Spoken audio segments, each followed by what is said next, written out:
ಬಾಗೇಪಲ್ಲಿ ಕ್ಷೇತ್ರದಲ್ಲಿ ನಾನು ಮಾಧ್ಯಮದಲ್ಲಿ ವರದಿಯನ್ನ ನೋಡಿದ್ದೇನೆ. ಇವರೆಲ್ಲ ಹೇಳ್ತಾ ಇದ್ರು ಸರ್ಕಾರದವರು ಎಲ್ಲಿದ್ದಾರೆ ಬಾಂಗ್ಲಾದೇಶವರು ಇದ್ದಾರೆ ಅನ್ನೋದಕ್ಕೆ ಅವರು ಒಪ್ಕೊಳ್ಳಕ್ ತಯಾರಿಲ್ಲ. ಬಾಗೇಪಲ್ಲಿಯಲ್ಲಿ ಪಾಕಿಸ್ತಾನದ ಮೂಲದವರು ಇದ್ದಾರೆ, ಹಾಗೆ ನುಸುಳಿದ್ದಾರೆ. ಇದೆಲ್ಲ ಅರ್ಥ ಮಾಡ್ಕೋಬೇಕು. ಹಾಗಾಗಿ ದಯವಿಟ್ಟು ಹೊರ ದೇಶಗಳು, ನಮ್ಮ ಶತ್ರು ದೇಶಗಳು, ವಿಶೇಷವಾಗಿ ಪಾಕಿಸ್ತಾನ ಮತ್ತು ಬಾಂಗ್ಲಾದೇಶದ ಪ್ರಜೆಗಳಿಗೆ ನಮ್ಮ ದೇಶದಲ್ಲಿ ಅವರಿಗೆ ವೋಟರ್ ಕಾರ್ಡ್ ಮಾಡಿಸೋದು ಅಗತ್ಯ ಇದೆಯಾ? ಇದು ದೇಶಕ್ಕೆ ಮಾಡ್ತಾ ಇರ್ತಕ್ಕಂಥ ಮಹಾಪಾಪ. ಪಾಪ ಪ್ರಜ್ಞೆ ನಿಮಗೆ ಕಾಡಲ್ವಾ ಅಂತ ಕೇಳ್ತೀನಿ ಕಾಂಗ್ರೆಸ್ನವರಿಗೆ.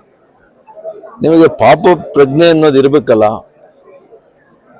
ಮತ್ತು ನೀವು ಬಾಂಗ್ಲಾದೇಶದ ಪ್ರಜೆಗಳನ್ನ ಕರ್ಕೊಂಡು ಬಂದು ಇಲ್ಲಿ ವೋಟರ್ ID ಮಾಡಿಸೋದು, ಆಧಾರ್ ಕಾರ್ಡ್ ಮಾಡಿಸೋದು, ಅವರಿಗೆ ವಾಸ ಇರೋ ಹಂಗೆ ಅವರಿಗೆ ಇವತ್ತು ಅವ್ರಿಗೆ ಏನು ವಾಸಸ್ಥಳದ ಒಂದು ಆದೇಶ ಮಾಡೋಂಥದ್ದು, ಇವೆಲ್ಲ ಕೂಡ ನನ್ನ ಪ್ರಕಾರ ದೇಶದ್ರೋಹದ ಒಂದು ಕೆಲಸ ಅಂತ ನಾನು ಬಣ್ಣಿಸ್ಲಿಕ್ಕೆ ಇಷ್ಟಪಡ್ತೇನೆ. ಇದು ದೇಶದ್ರೋಹಕ್ಕೂ ಇದಕ್ಕೂ ಏನು ವ್ಯತ್ಯಾಸ ಏನಿದೆ? ಇದು ಕೂಡ ಒಂದು ನನ್ನ ಪ್ರಕಾರ SIR ಇಂದ ಇಂತಹ ಪ್ರಕರಣಗಳೆಲ್ಲ ಪತ್ತೆ ಆಗಿದೆ.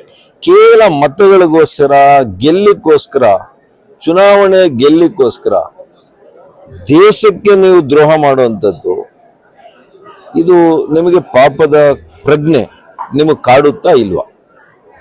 ಇಷ್ಟನ್ನು ಕೇಳಕ್ಕೆ ಬಯಸ್ತೇನೆ. ಸರ್, ಈಗ ಈ ಪಾಕಿಸ್ತಾನದ ವ್ಯಕ್ತಿಗೆ